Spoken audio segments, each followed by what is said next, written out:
खंडित हिंदुस्तान नहीं होता, शहीदों का अपमान नहीं होता, गांधी का गुणगान नहीं होता, अगर नेताजी होते तो पाकिस्तान नहीं होता। नमस्तुभ्यम, आप देख रहे हैं कैपिटल टीवी। मैं हूं आपके साथ अरुण कुमार। एक नया इतिहास बना है। पीएम मोदी ने स्वतंत्रता संघर्ष और आंदोलन के नायक रहे, आज भी करोड़ों लोगों के आदर्श वीर शहीद नेताजी सुभाष चंद्र बोस को वो सम्मान दिया है जो वर्षों से कई आंखों का सपना था। मैंने भी सोचा कि सुभाष चंद्र बोस को उनकी 125वीं जयंती पर श्रद्धांजलि दी जाए। मैंने अपनी लेखनी से उन्हें एक कविता समर्पित की है। उम्मीद करता हूं आपको पसंद आएगी। तो पंक्तियां प्रस्तुत करता हूं कि जिंदगी के पतझड़ में मधुमास नहीं होता, जिंदगी के पतझड़ में मधुमास नहीं होता, घटना या दुर्घटना थी एहसास नहीं होता, सो गए या खो गए विश्वास नहीं होता, षड्यंत्र या समय पूर्ण था ये आभास नहीं आया, षड्यंत्र या समय पूर्ण था ये आभास नहीं आया, काल कल्पित रात्रि का कभी प्रभास नहीं आया, आजादी तो आ गई पर सुभाष नहीं आया। स्वतंत्रता के क्रांति थे, शहीदों के शांति थे, स्वतंत्रता के क्रांति थे, शहीदों के शांति थे, गांधी के चुनौती थे, नेहरू के द्वंद्वी थे। गांधी राष्ट्रपिता बन बैठे, चाचा नेहरू चमक गए, गांधी राष्ट्रपिता बन बैठे, चाचा नेहरू चमक गए, शहीदों की सूध कहां, सत्ता में सब अटक गए, खून मांगने वाले का खून ही कुछ लोग गटक गए। कम लोग ऐसे होते हैं जिनकी जिंदगी से ज्यादा उनके मौत की चर्चा होती है। जिस हिटलर को पूरी दुनिया क्रूर मानती थी, वो हिटलर सुभाष चंद्र बोस को नेताजी और मित्र मानता था।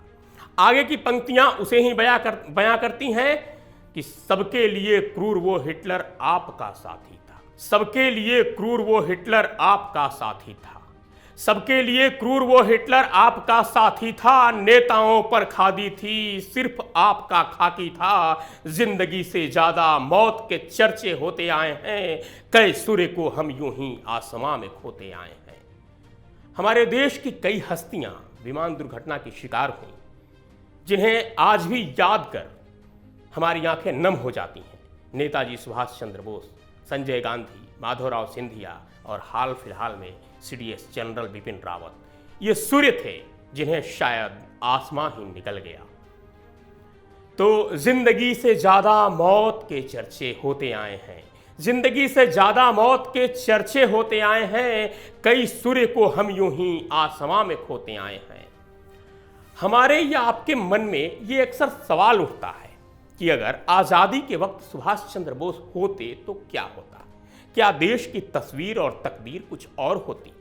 हमारा, आपका या पूरे देश का मन खुद ही सवाल करता है और खुद ही जवाब ढूंढता है कि शायद हां। अब अगर आगे की पंक्तियों में मैंने आपके मन की बात कह दी हो, आपके सोच को शब्द दे दिया हो, तो हमें कमेंट कर बताइएगा। पंक्तियां पढ़ता हूं कि अगर सुभाष होते आजादी के वक्त तो क्या होता, कि खंडित हिंदुस्तान नहीं होता, खंडित हिंदुस्तान नहीं होता, शहीदों का अपमान नहीं होता, खंडित हिंदुस्तान नहीं होता, शहीदों का अपमान नहीं होता, गांधी का गुणगान नहीं होता, अगर नेताजी होते तो पाकिस्तान नहीं होता। चलिए एक बार मान लिए कि पाकिस्तान बन भी जाता, तब भी क्या होता। इस पर पंक्तियां पढ़ता हूं और मुझे उम्मीद है कि आप भी ऐसा ही सोचते हैं। आपके दिल की बात अपने शब्दों से कह रहा हूं कि कत्ले आम नहीं होते, कत्ले आम नहीं होते, जिन्ना के अरमान नहीं होते, कत्ले आम नहीं होते, जिन्ना के अरमान नहीं होते, अगर सुभाष होते तो नेहरू प्रधान नहीं होते, नेहरू प्रधान नहीं होते। आपको ये हमारी कविता कैसी लगी? क्या मैंने सच में सुभाष चंद्र बोस की श्रद्धांजलि को सार्थक बनाया है? क्या आपके मन की बात और सवाल का जवाब शब्दों में पिरो दिया है? तो हमें आशीर्वाद दें, कमेंट करें, ताकि मैं आगे भी अपने इस अभियान में सफल रहूं। आपसे वादा है कि अगर इसे आपने पसंद किया तो आगे स्वामी विवेकानंद पर एक अच्छी कविता रचने की कोशिश करूंगा। और आपके समक्ष एक बार फिर आऊंगा। तब तक के लिए विदा। देखते रहिए कैपिटल टीवी।